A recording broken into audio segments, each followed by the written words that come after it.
یار مینار پاکستان اگر بیچ دیا تو کیا ہوگا؟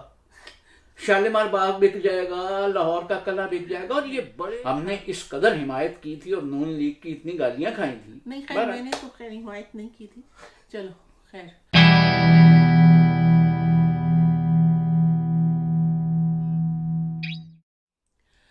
السلام علیکم دوستوں، آپ لوگ کیسے ہیں؟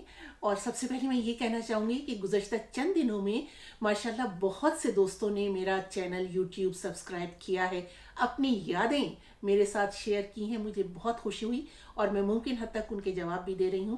آپ لوگوں کا بہت شکریہ اور آپ لوگوں کو خوش آمدید میرے چینل پر. آج کا جو موضوع ہے وہ ایسا ہے دوستوں کہ ہم بالکل کوئی ایک دوسرے سے اختلاف کرنے کی ہمت ہی نہیں رکھتے، کیونکہ صفدر آج ایک اچھی خبر نہیں ہے. آپ کی کالی شال دیکھ کر مجھے اور بھی لگ رہا ہے کہ ریڈیو پاکستان کے بارے میں جو پچھلے 2-3 دن میں خبریں آئی ہیں وہ انتہائی پریشان کن ہیں اور باعث تشویش ہیں کہ کسی ملک کا وزیر اطلاعات اپنی ایک سرکاری قومی ادارے کے بارے میں یہ کہے کہ اب اس کی افادیت اور اہمیت کم ہو گئی ہے.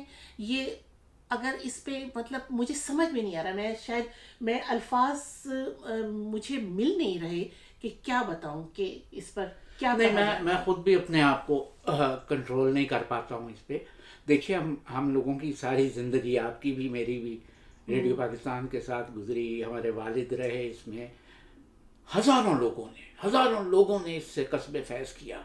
میں حیران ہوتا ہوں لوگ جب حزب مخالف سے اٹھ کے حکومت میں آتے ہیں تو ایک رات میں ان کی آنکھوں میں چربی کیوں اتر آتی ہے، ان کی سماعت کیوں بند ہو جاتی ہے، ان کی بصیرت کیوں جواب دے جاتی ہے. میرا خیال ہے صفدر اس میں بصیرت اور اس کی بات نہیں. عمران خان صاحب پچھلے 20-22 سال سے کوشش کر کے حکومت میں آئے ہیں اور ہمارا یہ خیال تھا کہ ان کے پاس ایک بہت اچھی ٹیم ہوگی، ایک مستعد ٹیم ہوگی، ایک باخبر ٹیم ہوگی جس نے یہ تمام ریسرچ ورک کر رکھا ہوگا. لیکن افسوس کی بات ہے کہ اگر ان کی ٹیم نے یہ ریسرچ ورک کر کے رکھا، ہمارا یہ ٹیم کا مسئلہ نہیں ہے، یہ جماعت کے ویژن کا مسئلہ ہے. بالکل. دیکھیے وہ جماعت جس نے 20-22 برس جیسے کیسے بھی اپنے آپ کو رگڑا، کیسے حکومت میں آگے. دیکھیے ہم تو وہ لوگ ہیں جنہوں نے کبھی اسٹیبلشمنٹ کی بات ہی نہیں کی کہ اسٹیبلشمنٹ انہیں لے کے آئی ہے، لیکن ساری دنیا کہتی ہے، سارے لوگ کہتے ہیں کہ ہم ان کا جو یہ فیصلہ ہے اس پر ہی اپنی توجہ. جی بالکل، لیکن وہ ذرا سا ادھر ادھر اس لیے جانا پڑے گا کہ یہ جماعت کا فیصلہ ہے، یہ اکیلے فواد چودھری کا فیصلہ نہیں ہے. دیکھیے فواد چودھری کو تو میں اس لیے ذاتی طور پہ بالکل کوئی اہمیت نہیں دیتا کہ ایک آدمی جو چودھری شجاعت کے ساتھ بھی رہا، ایک آدمی جو مشرف کے ساتھ بھی رہا، ایک آدمی جو اس جماعت کے ساتھ بھی رہا، وہ ایک گیند کی طرح رتا ایسی جگہ پر آ گیا کہ پہلی دفعہ آ کے اسے وزارت مل گئی اور وہ پریشان ہو گیا. دیکھیے کہنے کی بات یہ ہے، فواد چودھری صاحب براہ راست سنیے، مجھے بہت اچھی طرح سے علم ہے کہ میری بہت سی ویڈیوز آپ تک پہنچ چکی ہوئی ہیں. آپ تک نہیں پہنچی، صدر پاکستان تک گئی ہیں. میں بڑے فخر سے اپنے آپ کو ریڈیو پاکستان کا بیٹا کہتا ہوں. ہم دونوں وہ ہیں جن کی اولاد کی رگوں میں جو خون چل رہا ہے اس میں ریڈیو کا رزق شامل ہے. ہم اگر آج ریڈیو کی حمایت میں بول رہے ہیں، میں آپ کو بتا دوں اپنا دوستوں، صفدر تو اس پہ ظاہر ہے کہ بے تکان بولے چلے جائیں گے، جتنا ان کے دل میں اس وقت وہ ہے تکلیف ہے ان کو، تو ظاہر وہ بولیں گے کہ میرے اس میڈیا کے سفر کا آغاز، مجھے فخر ہے یہ کہتے ہوئے کہ میں نے اپنے اس سفر کا آغاز، اپنی اس نشریاتی زندگی کا آغاز ریڈیو پاکستان لاہور کے اسٹوڈیوز میں یونیورسٹی پروگرام سے کیا تھا. اس ادارے کی میری نظر میں تو جو اہمیت ہے، جو اس نے مجھے شناخت دی، وہ بہرحال ہے، لیکن یہ پاکستان کی شناخت کا ادارہ ہے. میں حیران ہوں، میں بالکل حیران ہوں.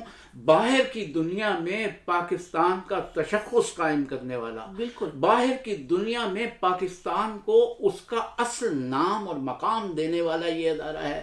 فواد چودھری صاحب، آپ کو جو معلومات دی گئی ہیں، جو بریفنگ دی گئی ہے، میرا اللہ جانتا ہے وہ غلط ہے. آپ میرے ساتھ بالکل رابطہ نہ کریں. جو لوگ پاکستان میں موجود ہیں ان سے پوچھیے. دیکھیے یہ آپ کو غلط بتایا گیا ہے کہ یہ جو ادارہ ہے اس کی مشینری پرانی ہو گئی ہے, اور یہ جو آپ نے اپنے پریس کانفرنس میں فرمایا کہ یہ ایک کمرے سے ایف ایم چل جاتا ہے. سرکار, ایک کمرے سے پوری دنیا میں کہیں ایف ایم نہیں چلتا ہے. بالکل نہیں. میری صرف ایک درخواست ہے. یہ جو 7 منزل کی عمارت ہے جس میں 77 میں اسلام آباد ریڈیو شروع ہوا ہے اور 80s میں نیوز سیکشن آیا ہے, یہ اللہ, میں بدبختی کی بات بھی نہیں کرنا چاہتا, اسحاق ڈار صاحب 70-72 کروڑ میں اس کو رہن رکھ کے چلے گئے. 70-72 کروڑ کی تو اس کی اینٹیں نہیں ہیں. اگر اس کی اینٹیں نکال کے آپ بیچیں گے نا, وہ بھی 70-72 کروڑ کی ہیں. سرکار, یہ 7 منزلیں ہیں, یہ 7 منزلیں 7 سر ہیں, یہ 7 رنگ ہیں, یہ 7 آسمان ہیں, یہ وہ 7 دن ہیں جب اللہ نے دنیا بنائی تھی.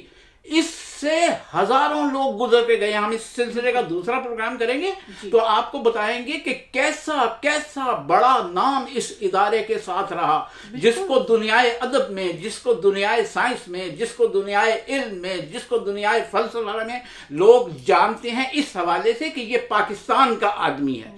یہ ظلم نہ کریں اللہ کے لیے. یہاں کے میں آپ کو فنکاروں کا, لوگوں کا کیا بتاؤں. آج اس وقت جب میں یہ ریکارڈنگ آپ کو ہم لوگ کروا رہے ہیں, اس وقت بھی 6 ماہ سے یہاں کے لوگوں کو تنخواہیں نہیں ملی ہوئی, مگر یہ کیسے صبر والے لوگ ہیں کہ پھر بھی روز آتے ہیں.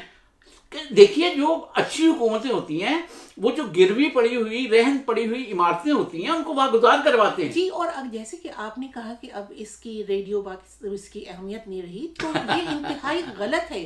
دیکھیے اگر ریڈیو پاکستان کی اہمیت نہیں رہی تو اس میں حکومت کا قصور ہے, کیونکہ حکومت کی مداخلت سے یہ ادارہ اس حالت کو پہنچا ہے. ورنہ اس ادارے میں بہت قابل اور باصلاحیت لوگ موجود ہیں, اور یہ باقاعدہ ادارہ ہے جس کا پورا انفراسٹرکچر ہے, پورے نیچے سے اوپر تک اس میں اسٹاف ہے جو مختلف کام کرتا ہے. یہ ادارہ بنا ہوا ہے.